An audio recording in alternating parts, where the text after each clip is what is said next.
Irmãos e irmãs, graça e paz sobre a sua vida, sobre o seu coração. E os dois textos que a gente vai trabalhar aqui hoje, eles também falam dessas preocupações com o futuro. Primeiro era a preocupação dos fariseus em Lucas 17, 20. Lucas 17, 20 a 37, nós vamos ler. Os fariseus perguntaram a Jesus quando viria o reino. Mas por que eles perguntaram para Jesus quando viria o reino? Por que eles estão fazendo essa pergunta? Porque Jesus está viajando. Lembra que Jesus está viajando? Jesus está numa viagem, desde o capítulo 9. E quem está nos acompanhando está viajando junto. Você tem que lembrar que nós estamos na viagem. Estamos na viagem para Jerusalém. E Jesus agora está pertinho de Jerusalém. Jesus está chegando em Jerusalém. E a chegada do Messias em Jerusalém significa o quê? O que significa o Messias chegar em Jerusalém? Isso deixou o povo, especialmente os religiosos que estão pensando nas profecias, nas promessas do filho de Davi. Davi é um rei, o filho de Davi está voltando, está chegando em Jerusalém. Gente, tem alguma coisa política que vai acontecer? Vai acontecer alguma... O que vai acontecer? Eles estão vivendo sob domínio do Império Romano. Tropas romanas de ocupação ocupavam, circulavam, dominavam, controlavam toda a Palestina. E então o Messias, o filho de Davi, está chegando em Jerusalém. Será que vai ter uma revolução? Será que vamos ter uma libertação? Será que vai vir uma nova ordem? Isso que os fariseus estão pensando. Então eles perguntam, será esse os fariseus perguntaram a Jesus quando viria o reino de Deus. E Jesus respondeu: o reino de Deus não é do tipo que se pode observar nem ver que está chegando. As pessoas não dirão: veja, está aqui, ou olhem, lá está. Não, o reino de Deus está ao seu alcance, o reino de Deus está entre vocês, o reino de Deus está no meio de vocês. A seguir, Jesus disse agora aos seus discípulos.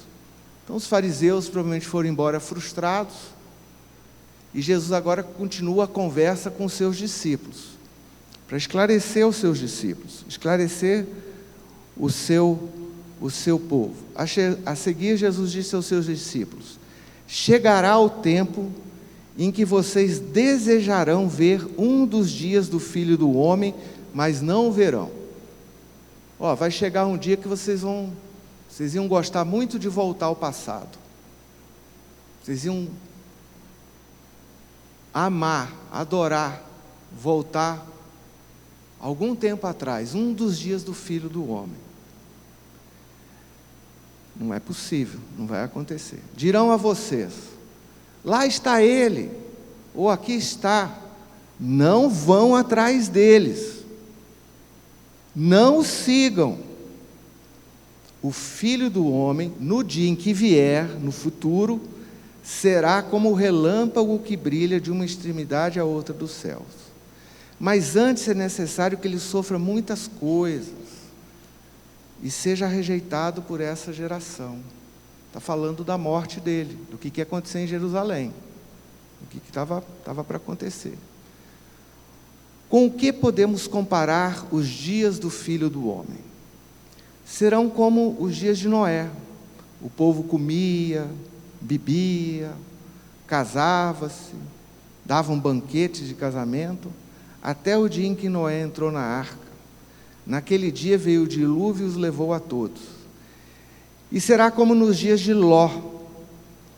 Ló, vocês lembram quem é Ló? Ló é o sobrinho de Abraão.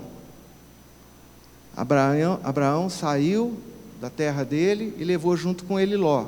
E Ló escolheu a parte das campinas, a boa terra, uma terra verdejante, e o Abraão foi morar nas montanhas. E aí você sabe lá as histórias, estão em Gênesis 19, etc.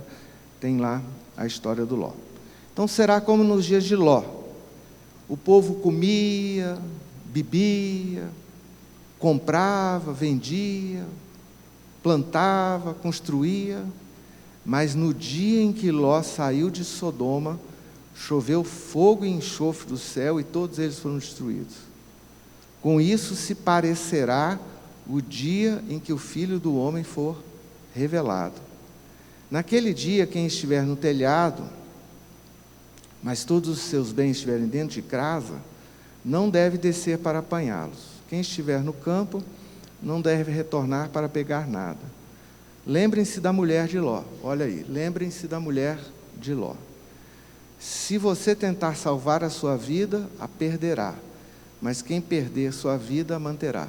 O que aconteceu mesmo com a mulher de Ló? Lembram da mulher de Ló? Ela ficou saudosa dos bens que ela deixou lá em Sodoma. Ficou com saudade dos bens e quis voltar para trás. Então, desapego, né? Desapego. É bom você participar de grupos de desapego, viu, gente? Desapego, vai treinando desapego.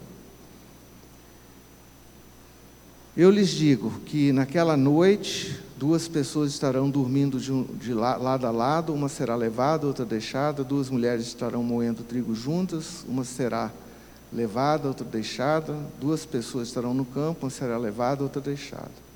Aí os discípulos, onde, Senhor? Onde que isso vai acontecer? Perguntaram-lhe eles. Ele respondeu, onde houver um cadáver, ali se ajuntarão os abutres. Esclareceu nada, né?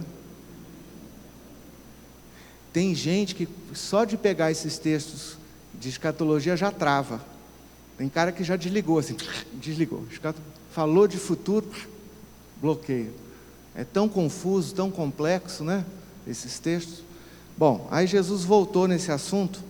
Aí ele viajou, chegou em Jerusalém, está lá andando em Jerusalém, Lucas 21, a partir do versículo 5, Jesus está no templo, viu aquela viúva dando a sua oferta, as moedinhas, viu os ricos dando a oferta, falou que a viúva deu a melhor oferta de todas, a oferta dela era a mais significativa, porque ela deu de tudo que possuía.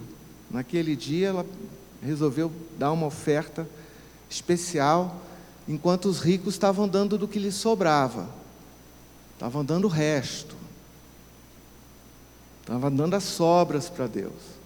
E aquela viúva não, deu alguma coisa que era muito significativa para ela, porque ela só tinha aquilo, ela quis adorar. E Jesus reconheceu. Então Jesus está ali no templo, e Jesus então vai sair do templo, e aí algumas pessoas comentavam, versículo 5, algumas pessoas comentavam como o templo estava adornado, com lindas pedras e presentes ofertados, toda aquela riqueza sendo investida no templo. Aí Jesus disse, dias virão em que tudo o que vocês estão vendo será destruído, toda aquela beleza, toda aquela arquitetura, todas aquelas pedras chiques, todos aqueles presentes ofertados, toda aquela glória daquele templo, tudo vai ser destruído. Não ficará pedra sobre pedra. Os discípulos ficaram calados. Desceram de Jerusalém, foram lá para o Monte das Oliveiras, lá do outro lado do templo, os discípulos, lá do outro lado, lá fora da cidade, lá no Monte das Oliveiras, os discípulos perguntaram, mestre, quando essas coisas acontecerão? A destruição do templo, né? Que eles estão falando sobre isso. Quando essas coisas acontecerão? E que sinal de que estão prestes a acontecer? Aí Jesus aproveita a ocasião, não para especulação escatológica, nenhum fascínio desse tipo, mas tentando trabalhar com a preocupação dos discípulos. Então ele fala assim: tenham cuidado para que ninguém os engane, respondeu Jesus. Muitos virão em meu nome dizendo: sou eu, chegou o tempo. Não vão atrás deles. Quando ouvirem falar de guerras e rebeliões, não fiquem alarmados.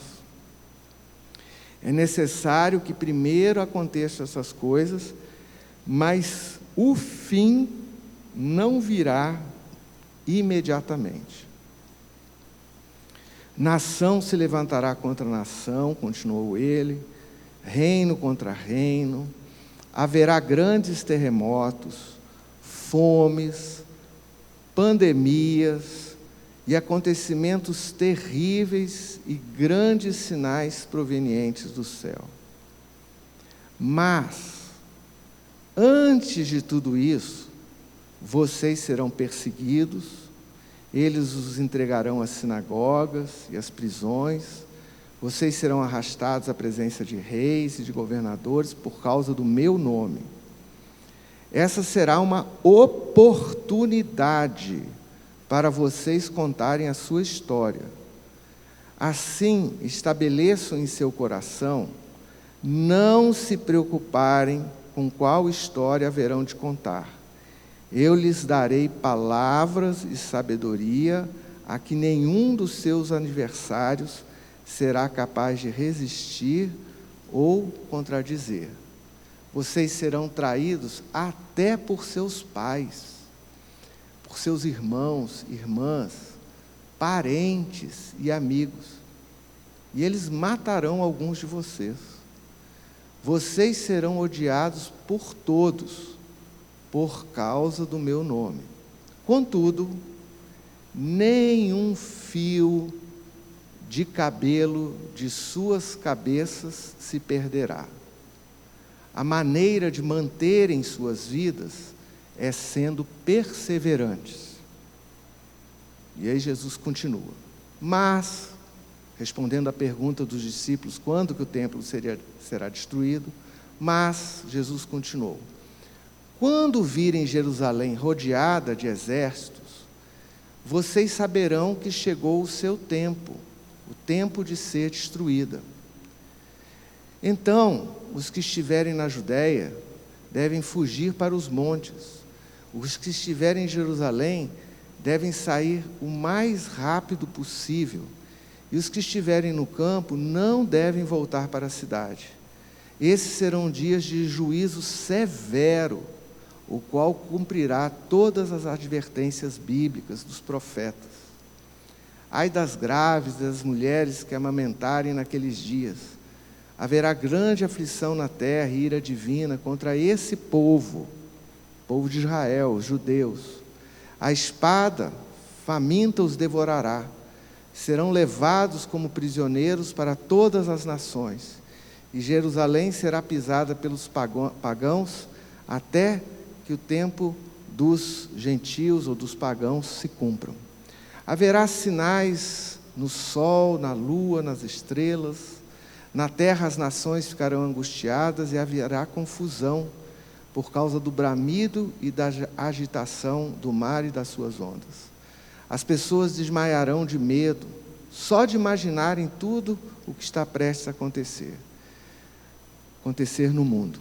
Os poderes do céu serão abalados. Então, verão o Filho do Homem vindo em uma nuvem, com poder e grande majestade. Quando todas essas coisas começarem a acontecer, levantem-se e ergam a cabeça, porque está próximo o momento em que vocês serão redimidos. Ele lhes contou esta parábola: observem a figueira e todas as árvores. Quando as folhas estão bem desenvolvidas, vocês sabem reconhecer que o verão está próximo. Do mesmo modo, quando virem todas essas coisas acontecendo, vocês saberão que o reino de Deus chegou a vocês. Digo-lhes a verdade, não passará esta geração até que tudo isso aconteça. Os céus e a terra podem desaparecer, mas as minhas palavras não desaparecerão. Por isso tenham cuidado, disse Jesus. Não permitam que o coração de vocês se sobrecarregue com libertinagem, bebedeira e com as preocupações da vida. E aquele dia venha sobre vocês inesperadamente, como uma armadilha. Ele virá, como sabem, sobre todos os que vivem na face da terra. Permaneçam alertas, orando, para que tenham forças para escaparem de todas estas coisas que estão prestes a acontecer e estarem de pé diante do Filho do Homem. Fiquem alertas e orem para que tenham forças. Então hoje nós vamos falar sobre essa força que nos ajuda a ficar de pé, a ter esperança.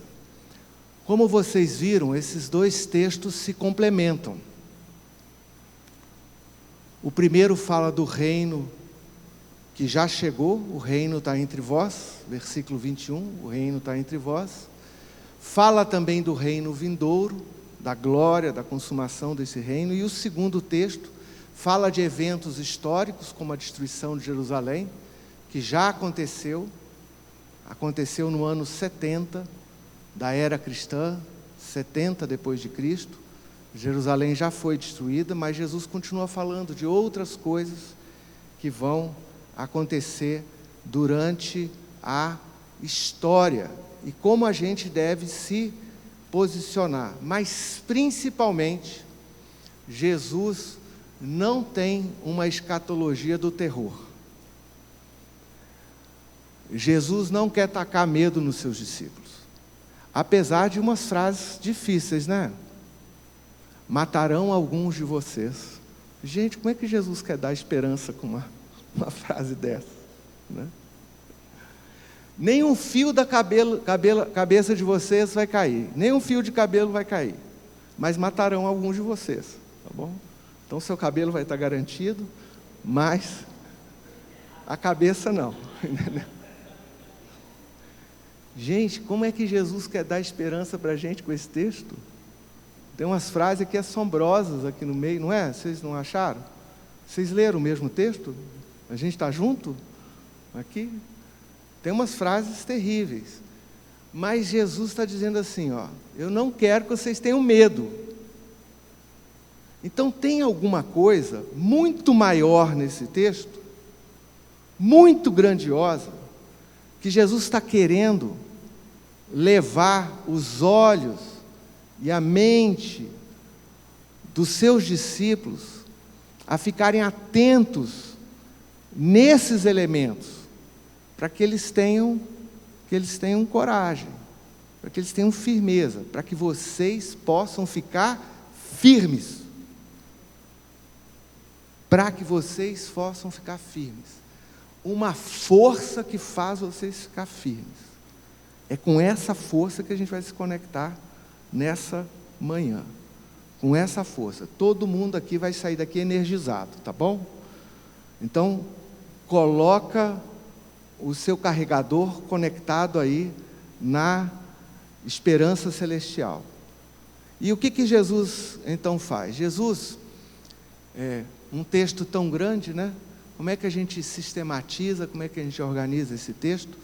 Então, Jesus fala de três perspectivas que a gente precisa considerar. Três perspectivas que vão corrigir falsas expectativas, vão nos corrigir de alguns erros, vão fortalecer a fé dos discípulos, essa fé, essa esperança, essa certeza, mesmo em meio a perseguições e crises, e vão gerar uma esperança viva no nosso coração, uma esperança que nos faz viver sem medo do futuro, pois o mesmo Cristo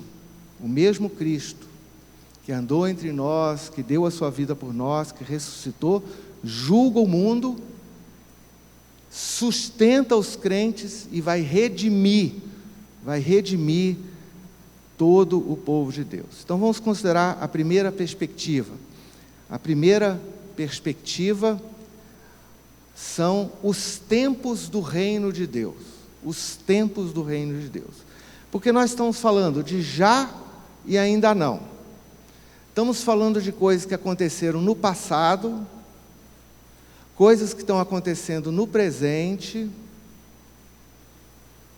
guerras, rumores de guerras, terremotos, pandemia. Todo mundo aí passou a pandemia, não é?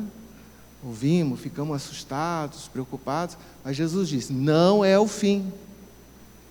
Então isso é a história, isso vai ter durante a história, vai acontecer, e depois ele fala de algumas coisas futuras. Então, para tentar organizar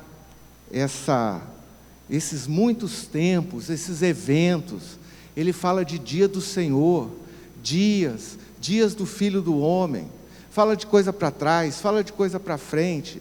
Aí nos dois textos aparece uma expressão, Jesus está contando a história, e de repente ele fala assim, mas antes que, ou seja, ele contou a história e fala assim, mas antes disso tudo acontecer, vai acontecer não sei o quê. Então nós temos um texto que é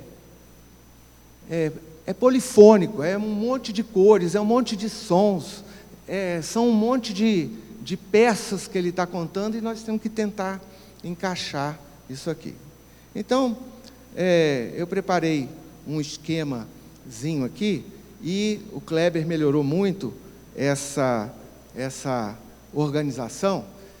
Vamos colocar os eventos que estão mencionados nos dois textos numa ordem, pode ser? O que vocês acham? Vocês acham que facilita?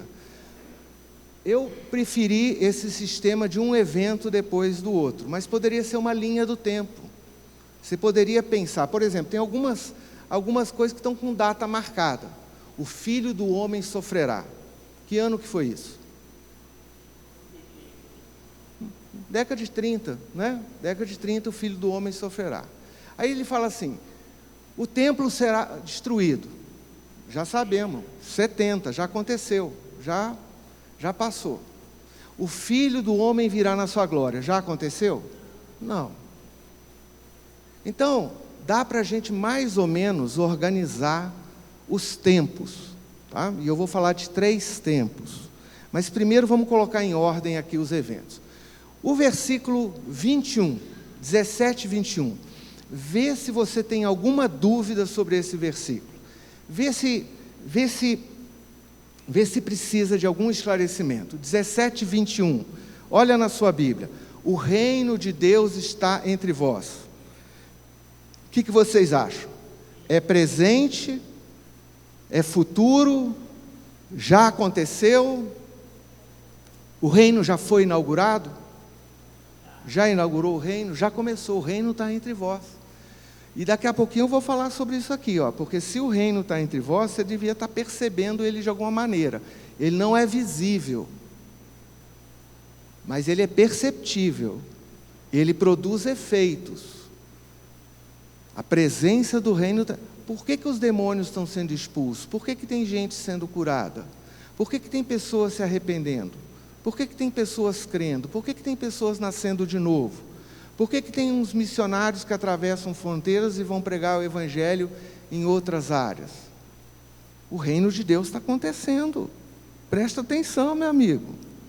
Ou você está junto com os fariseus que está esperando ver o reino de Deus? Jesus já falou, o reino de Deus não vem com aparência visível. O que você está esperando? O que você está tentando achar que é com os sentidos, os nossos sentidos naturais? Não é assim que o reino de Deus é percebido. Só que o reino de Deus é uma realidade presente, ele já está aqui. Está aqui agora. Jesus falou assim, o reino de Deus está entre vocês aí. Está aqui. Está no ar.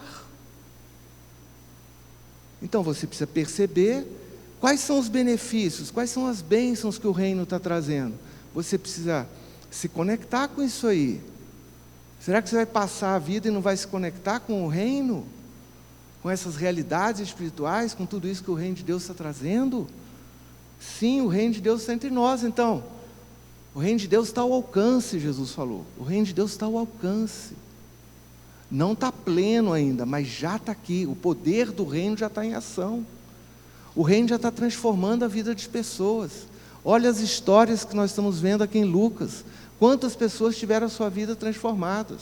Aquelas histórias são uma amostra do que Jesus fez lá no passado, continuou fazendo na história, está fazendo nos nossos dias e vai continuar fazendo. Então o reino de Deus está em ação. O reino de Deus está acontecendo. Quando você percebe um pecado, alguma coisa que você sente que precisa confessar, você confessa e experimenta o perdão, experimenta a paz, experimenta a restauração de Deus, e Deus te dá novas perspectivas, e Deus te inspira. Isso é o reino de Deus que está acontecendo. A fé é uma realidade do reino de Deus. O reino de Deus, o Evangelho, ele estimula, ele desperta a fé no nosso coração. Então, quando a fé brota, nosso coração fica quente com a palavra de Deus, isso é o reino de Deus acontecendo. E aí você precisa responder. Então, no reino de Deus, a gente vive de fé em fé, ouve a palavra, crê na palavra, toma medidas, obedece e vai seguindo. Então, o reino de Deus está entre vós. O Filho do Homem sofrerá. 17:25. Alguma dúvida? O Filho do Homem. Todo mundo entende quem que é o Filho do Homem? Quem é o Filho do Homem? Jesus se chamava do Filho do Homem. Então, o Filho do Homem, Jesus está falando de si mesmo. O Filho do Homem sofrerá. Quando que foi isso? Ano 30. Já sofreu, chegou em Jerusalém, foi traído, sofreu violências, foi humilhado, foi julgado, foi crucificado. Ok? O Filho do Homem sofrerá. Já aconteceu, está no passado. Tá? Os discípulos enfrentarão provações.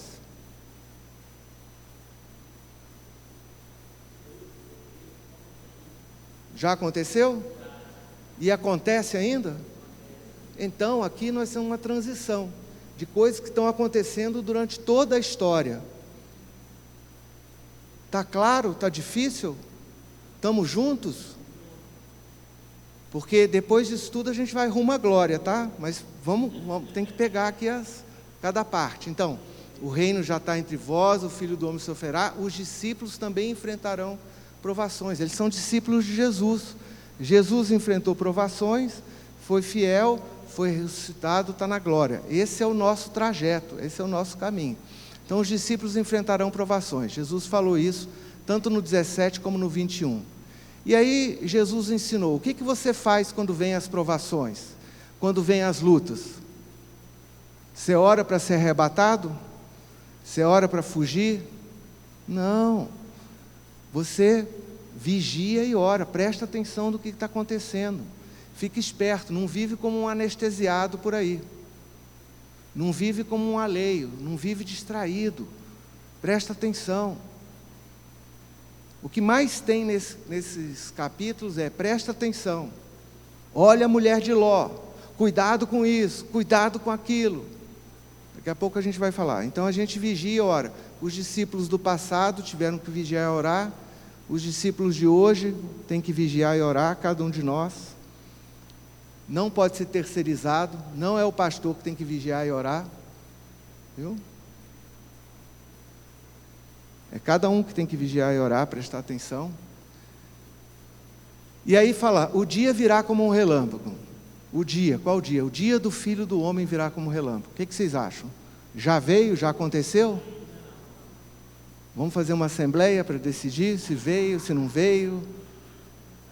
Temos unidade? É futuro? É um evento futuro? É um evento futuro, vai acontecer. Então vem um dia aí que vai ser repentino. Agora ele não está falando mais de um processo, está vendo? Está falando de uma coisa instantânea, de um evento que vai acontecer e vai mudar toda a história. Nesse evento acontece juízo e separação. Vai haver uma revelação, quem é quem, a verdade vai ser exposta, mas não pensa que juízo é uma coisa ruim para destruição. O juízo, ele separa aqueles que creram dos que não creram. Ele dá dois exemplos, dá o exemplo de Noé e dá o exemplo de Ló. Enquanto Noé construía a arca, Noé estava pregando, estava avisando as pessoas, olha o que vai acontecer. O texto fala, nenhum creu, ninguém creu. E só entrou Noé e a família dele na arca. Lá nos dias de Ló, aparentemente, foi dada oportunidade, foi dado chance. Abraão intercedeu por aquela cidade. Houve oportunidade. Ninguém creu. Só o Ló saiu com a família dele, mesmo assim 25% da família ainda estava com o coração agarrado lá em Sodoma. Ficou agarrado. Então, o juízo, ele separa os que creram na pregação e os que não creram na pregação. Ok? O juízo é um jeito de Deus colocar em ordem o mundo. O reino de Deus traz juízo, porque Ele está julgando um mundo que se levantou ante Deus, um mundo que é contrário a Deus. A gente fica triste pelas pessoas, porque a história desandou, não é como Deus desejava, mas ao mesmo tempo, a gente fica feliz com toda injustiça, com o fim de toda injustiça, com o fim de toda violência, com um mundo agora onde tem paz, onde tem justiça, onde tem alegria. Para ter esse mundo com justiça, paz e alegria, precisa ter juízo. Alguém tem que colocar a coisa em ordem. Vocês acham que a gente, nós mesmos, a sociedade, os nossos políticos, os nossos líderes, vão botar ordem nesse mundo? Imagina se, gente, desculpa, mas imagina se a gente tivesse um congresso igual ao nosso, governando o mundo. Nós estamos fritos. É só injustiça. É só autoproteção, é benefício. Só funciona quando o povo faz uma pressão. Não é assim? Não foi assim nesse último mês? Pensa o que aconteceu no nosso congresso. Por eles protegem, como continuam protegendo gente que faz coisa errada. Eles queriam aprovar uma lei que fosse proteção para todas as injustiças, mas continuam blindando os casos individuais. Essa turma não coloca justiça no mundo. Então nós precisamos de uma intervenção que vem de fora para colocar a ordem nesse mundo, senão isso aqui vai virar a casa da mãe Joana, entendeu? É a bagunça total, é uma zorra. Então, o juízo, a gente fica apreensivo, claro, é uma palavra que coloca um medo na gente, mas ela é uma palavra que está falando de uma coisa muito boa. E quando a gente ora, venha o teu reino, você já fez essa oração? Venha o teu reino? Hoje, na hora que estava cantando Maranata, tinha vários cantando, Maranata, vem Jesus. Gente, o que vocês acham que Jesus vai vir fazer aqui? Jesus vem julgar o mundo, Jesus vem botar ordem na casa. Jesus vai reorganizar esse negócio, não vai funcionar nessa base que está funcionando o mundo. E isso é algo maravilhoso. Então, não queremos desejar mal a ninguém. Vamos falar do Evangelho o máximo que a gente puder. Tem perdão para todos, não é para alguns. A chance está sendo dada a todos, mas alguns escolhem não crer, recusam o Evangelho. E um dia, que vem como um relâmpago, vai ser feita uma intervenção nessa história. Essa é a fé do Evangelho, essa é a fé que Jesus está falando. Não é uma palavra simpática para os humanismos do nosso mundo, mas é a palavra de Jesus. Nós estamos aqui é uma igreja de discípulos de Jesus que estão tentando aprender o que Jesus disse. Então Jesus está dizendo que Ele vem botar ordem na casa. E graças a Deus por isso. Entendeu? Porque já está dando, já passou da conta. Então, vem, Senhor Jesus, e põe ordem nesse mundo mesmo, né? Então é isso mesmo. E nesse mesmo momento, nesse momento de juízo e separação, acontece a redenção dos fiéis. Olha aí no versículo 38, é o nome da nossa igreja, Igreja da Redenção, quer dizer o quê? Igreja dos libertos, igreja dos que foram redimidos, dos que foram comprados, que foram separados, que foram resgatados, os resgatados do Senhor. E é isso mesmo. Se não tiver uma intervenção sobrenatural, não tem essa redenção dos fiéis, não tem esse resgate. Quando tem a redenção dos fiéis, vem a última etapa, que é o reino plenamente manifesto. Não está bem assim? Não está bom? Graças a Deus. Então, todos esses momentos que nós estamos, todas essas etapas que estão relatadas nos 2 textos que nós lemos, todas essas etapas, elas podem ser agrupadas em 3 tempos. Um tempo passado, que é o tempo do reino inaugurado. Quando eu enviar o esboço para os irmãos e para as irmãs, vocês vão ter lá, isso aqui de maneira bem organizada, mas o reino inaugurado. O reino inaugurado, o reino que foi inaugurado. Jesus disse, o reino está entre vocês, e nós vamos então nos conectar com esse reino. O reino presente, o tempo presente do reino de Deus. Qual é o tempo presente? É o tempo dessas adversidades, dessas crises que tem no mundo, como a gente vai vendo no noticiário, no jornal. Espero que você se informe, de uma maneira cruzada, sabendo discernir, comparando os meios de comunicação, fazendo uma filtragem criteriosa do que você escuta. Espero que você não fique recebendo só notícia de grupo de WhatsApp. Deus te proteja, Deus te guarde de ser informado apenas por grupo de WhatsApp, porque tem muitas fake news, muitas falsas notícias, muitos alarmes falsos. Vocês viram quantas vezes Jesus falou assim, cuidado que ninguém vos engane. Cuidado com as fake news que estão no grupo do WhatsApp, ok? Então é isso que Jesus está falando. Você está aí com o WhatsApp é uma bênção, né? É legal, você se comunica, etc. Mas você tem nas suas mãos uma ferramenta que pode ser muito perigosa. Se você não souber usar, se você não tiver discernimento, se você não tiver clareza em relação à palavra de Deus. Então, o reino presente, dessas crises, desse caos que a gente está vendo, de dificuldades, mas um tempo da missão. O reino presente é o tempo da missão, o reino que está, a missão que a gente tem, a tarefa que a gente tem, as boas obras, servir as pessoas, amar as pessoas, pregar o Evangelho, compartilhar todas as coisas boas que Jesus tem feito, que essa presença do reino, desse reino inaugurado, está fazendo entre nós. Então é uma oportunidade para testemunho. E o tempo futuro do reino, o reino pleno, o reino consumado. Esse futuro já começou com a ressurreição de Jesus. A ressurreição de Jesus, ela é uma antecipação da plenitude do reino que vai se manifestar. Então, essa primeira perspectiva fala desses 3 tempos do reino de Deus. A primeira perspectiva está dizendo para a gente, olha, entenda o reino é um fenômeno complexo, ele não é um fenômeno simples, ele já começou, ele está em desenvolvimento e ele vai se tornar pleno.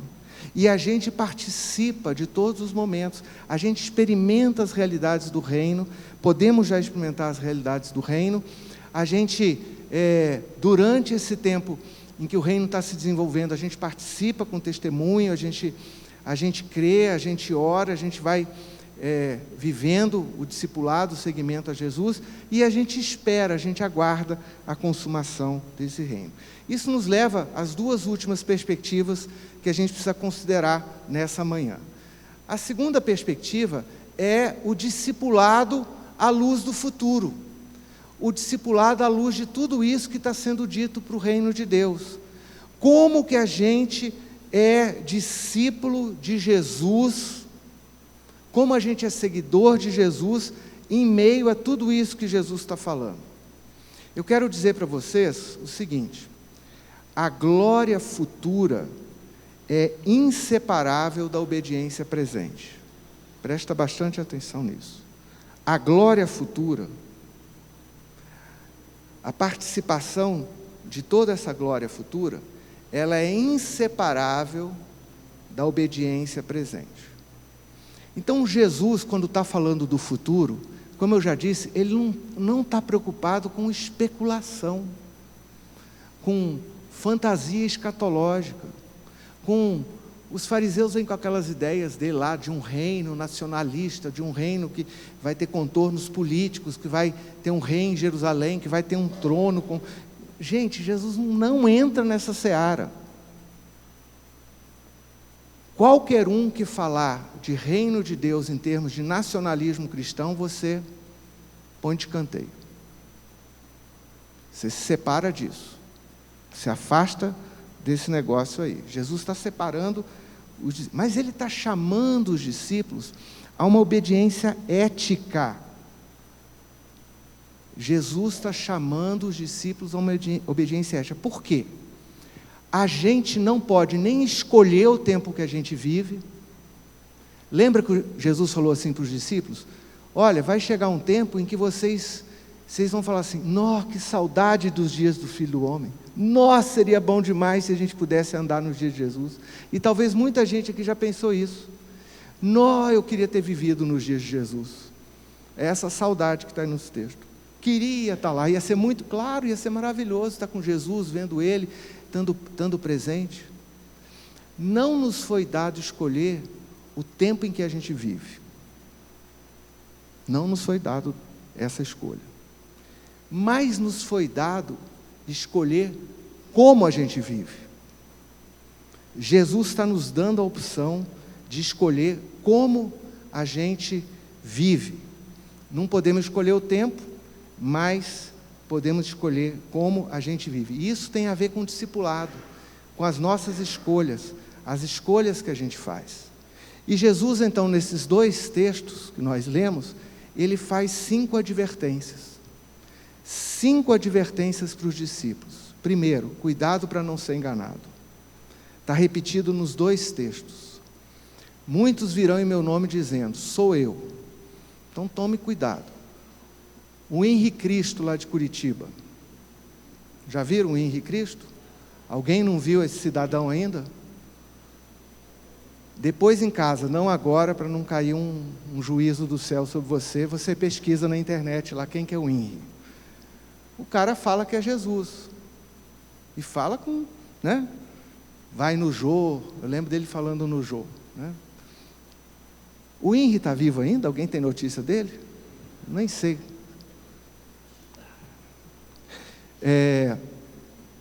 Muitos virão em meu nome, dizendo sou eu. Não dá atenção para esses caras. Muitos virão dizendo o tempo está próximo. Não o sigam. Quanta gente já marcou o final da história? Pensa lá, testemunhas de Jeová, adventistas. Eu estou falando dessa turma, mas tem a turma do nosso meio também, viu? Tem umas irmãs apóstolas por aí que estão falando, marcando data. Quem tem ouvidos para ouvir, ouça o que o pastor está dizendo para a igreja. Tem o que o Espírito diz e tem o que o pastor fala também. Presta atenção. E fica um frisson, qualquer guerrinha que dá. Se envolver Israel, então, aí que o mundo acabou mesmo.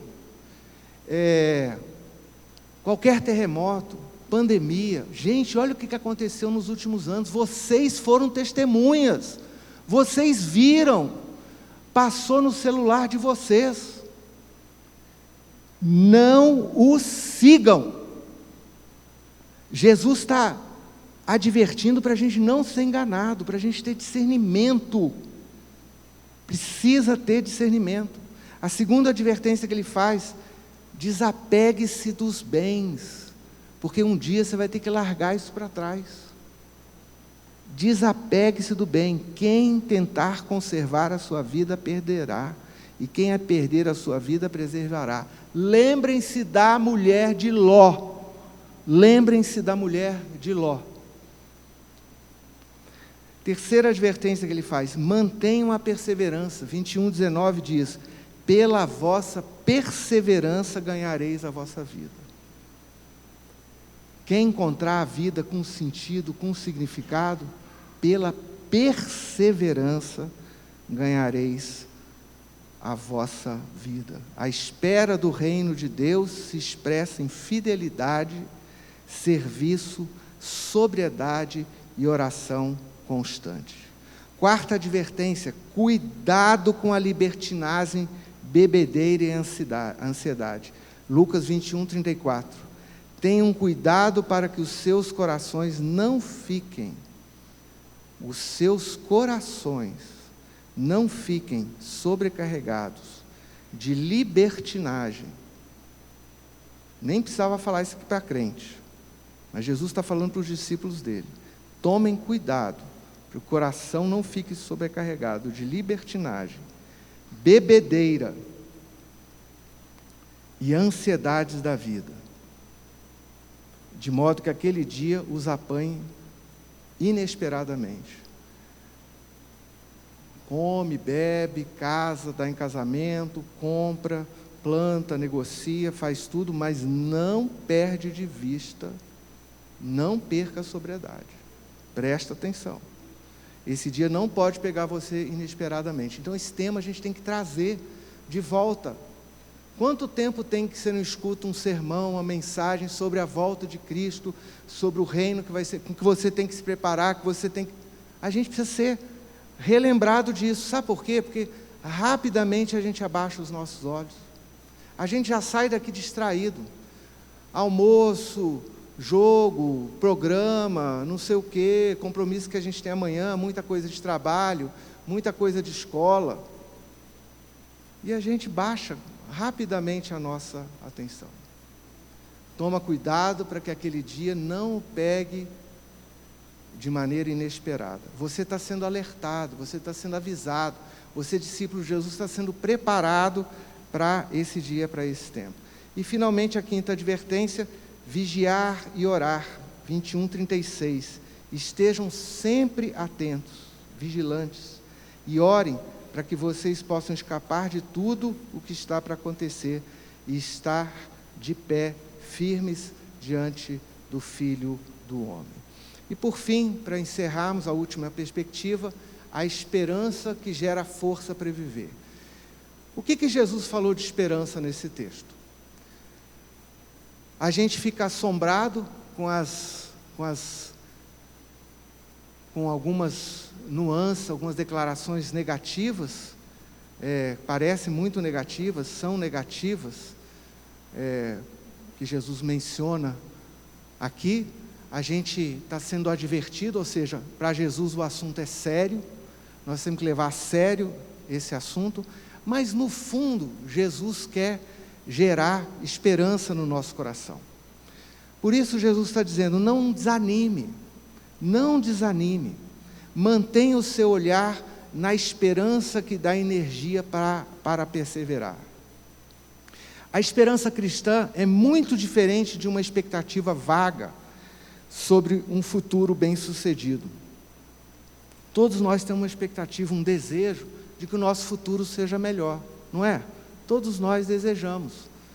A gente espera que o nosso futuro seja melhor, mas a esperança cristã, ela é diferente, porque ela está enraizada nas promessas e ensinos de Jesus, e se expressa como uma confiança dinâmica na fidelidade de Deus que cumpre o que prometeu.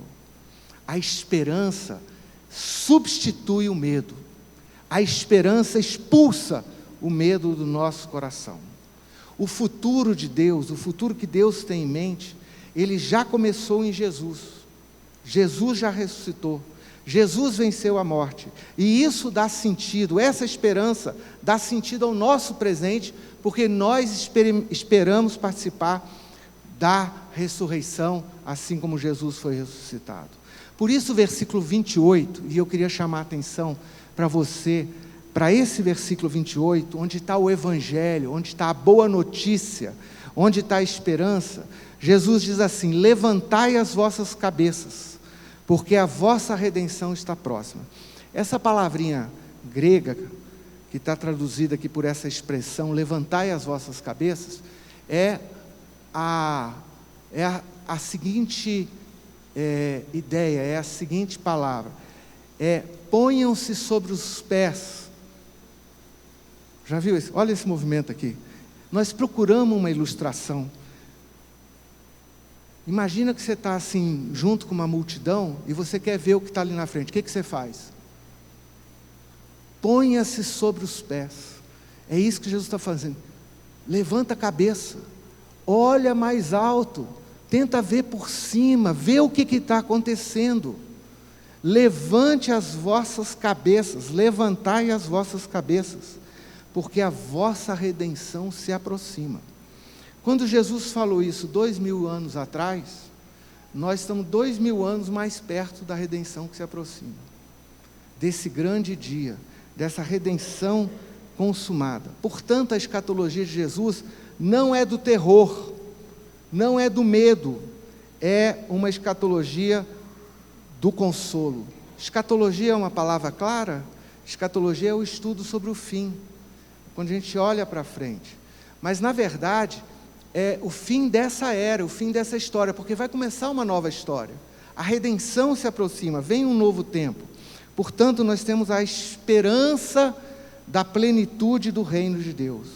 O reino de Deus é a fonte e o horizonte da nossa esperança. Por isso, em outro lugar de Lucas, em outro lugar no Evangelho de Lucas, Jesus disse: não temais, pequeno rebanho, porque vosso Pai se agradou em dar-vos o seu reino. Não temais, pequeno rebanho. A esperança, essa esperança, não é uma esperança que fecha os olhos para os problemas que a gente tem, para as dificuldades que existem. Jesus está falando de esperança a caminho de Jerusalém, onde ele acabou de falar, ele ia ser entregue na mão dos sacerdotes, dos mestres da lei, ia ser julgado, ia ser condenado, ia para a cruz. A esperança, ela nasce no caminho da cruz. Isso quer dizer que a esperança cristã não ignora a dor, não ignora a dor que você está sofrendo, não ignora as suas dificuldades, mas a esperança cristã que nasce no caminho da cruz, ela atravessa as dificuldades e os sofrimentos com fé. A cruz não é o fim, mas é o portal da glória, é o portal da ressurreição. Jesus garante a sua vinda em glória, o dia do Filho do Homem.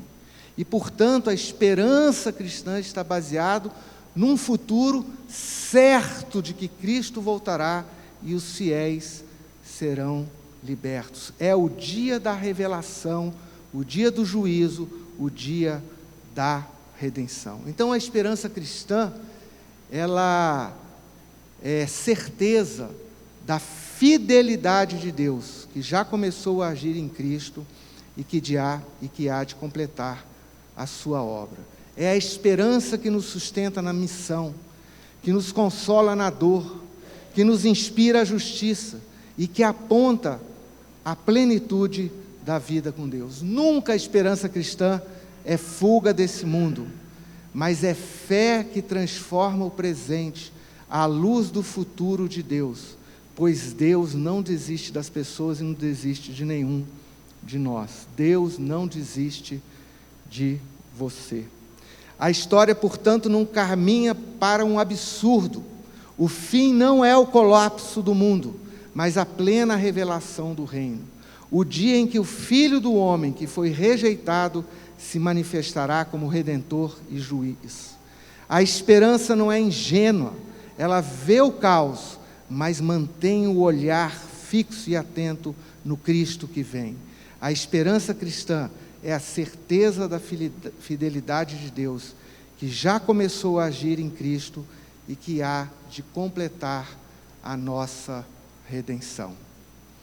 Nós precisamos orar, irmãos, diante de tudo que nós temos ouvido, diante dos tempos do reino de Deus, essa complexidade, reino que já começou, reino que está em desenvolvimento, reino que vai se consumar, complexo, precisamos de sabedoria. Como é que a gente entende esse negócio todo? Temos as advertências, precisamos de força para viver esse tempo, e temos essa palavra de esperança. Talvez você esteja vivendo um tempo de desânimo, ou talvez você fique desanimado só de ouvir essas perspectivas. Não queria nem saber dessas notícias, deixa eu viver como eu estou vivendo aqui e agora. Talvez você viva um tempo de desânimo, como se Deus estivesse longe. O amor de Deus, ele não recua. O amor de Deus não volta atrás. Esse plano está delineado, a história está caminhando nessa direção. A esperança, então, não é uma ilusão, é uma promessa sustentada por um amor que nunca falha. O mesmo Cristo que veio em graça, virá em glória. E nós caminhamos para a redenção dos fiéis, para o abraço de Deus, para a mesa do banquete com Cristo. E eu quero convidar você a orar. Então eu queria convidar você que está desanimado a ficar de pé para a gente orar. Está desanimado? Alguém está desanimado? Precisa ficar de pé? Fica de pé. Agora vocês que estão dizendo que não estão desanimados, eu quero convidar vocês a saltar, porque vocês estão falando que estão animados. Então fiquem em pé em cima da cadeira, não é?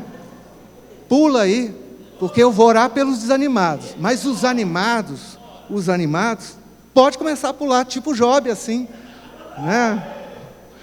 Pode vir a nossa orquestra, a nossa banda.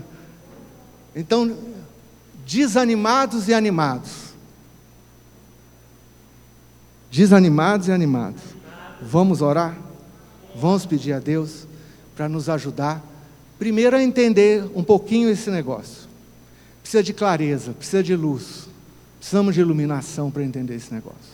Segundo, precisamos de graça e força para ficar atento nas advertências. Não quero que ninguém aqui se perca. Misericórdia. Meu coração fica apertado, fica apavorado de pensar que tem gente que está ouvindo isso aqui hoje e está distraído. Misericórdia. Que Deus guarde o seu coração, a sua vida. E terceiro, que você esteja conectado nessa fonte de esperança contínua que dá energia para a gente continuar caminhando. Então vamos orar. Nosso Deus e nosso Pai, nós queremos te agradecer por Jesus, pelo ministério dele, pela palavra dele, pelo ensino dele aos seus discípulos. Jesus achou isso tão importante que falava de maneira repetida, continuada, sobre esse tema, que às vezes para a gente é de difícil compreensão. O Senhor achou importante, por isso nós humildemente chegamos aqui aos teus pés e pedimos: ilumina a nossa mente, abre o nosso entendimento. A gente tem tanto bloqueio, a gente tem tanto ensino errado, tanta confusão, tanta corrente. Senhor, nós queremos ser teus discípulos, teus alunos, teus aprendizes, ouvir a tua palavra. Queremos ouvir a tua palavra. Então, Espírito Santo, vem e ilumina a nossa mente. Esclarece, Senhor, ajuda a gente a entender tudo isso que o Senhor está ensinando. Nem tudo que o Senhor falou foram coisas simples, de fácil entendimento. O Senhor está trazendo da profundidade, da riqueza, do conhecimento, da sabedoria para a gente. E nós reconhecendo que precisamos da tua ajuda para digerir, para assimilar, para compreender tudo isso. Então ilumina cada mente aqui, desde os mais novos até os mais veteranos. Ilumina a mente de todos e ajuda-nos a compreender a tua palavra. Ajuda-nos também, ó Deus, a ser fiéis naquelas advertências que o Senhor deu, naquilo que o Senhor chamou a atenção. Ajuda-nos a obedecer essas 5 advertências. Essa semana, quando a gente conversar nos grupos, Deus, ajuda a gente a pensar nessas advertências, nesses alertas, nisso que o Senhor está dizendo, para que o seu povo não seja enganado, que nenhum aqui seja enganado pelo próprio coração, por ensinos falsos, pelas atrações, por aquilo que nesse mundo nos seduz, Deus. Ajuda-nos a nos lembrarmos da mulher de Ló, não olhar para trás, ficar claro com a Tua palavra na nossa mente, para prosseguir na caminhada como discípulos. E por fim, Deus, eu peço que a energia do céu, o poder do alto, a força que vem da Tua esperança, da Tua palavra, da Tua promessa, isso encha o nosso coração, Deus. Isso nos anima, isso nos fortalece.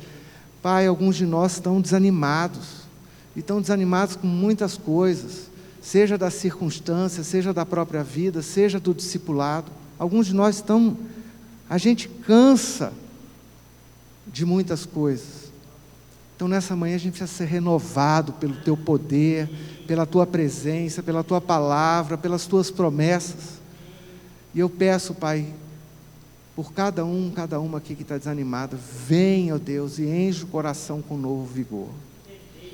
E aqueles que estão bem, estão alegres, se levantaram com esperança, Deus, eu peço que o Senhor mantenha viva, ativa essa esperança no coração de cada um de nós. Ajuda cada um nas suas lutas, nos seus desafios, e ajuda-nos a ser aquela igreja que acolhe, que apoia, que escuta, que encoraja, que anima, que nos ajuda a seguir na caminhada como discípulos e como Teu povo. E por fim a gente ora: Maranata, vem Jesus, volta, Senhor, traz o Teu reino, estabelece a Tua ordem sobre esse mundo, uma ordem justa, uma ordem de paz, uma ordem de alegria, e que todos nós saiamos daqui hoje cheios da alegria do Senhor, que é a nossa força. Deixa sobre nós a Tua bênção, é a nossa oração, em nome de Jesus. Amém e amém.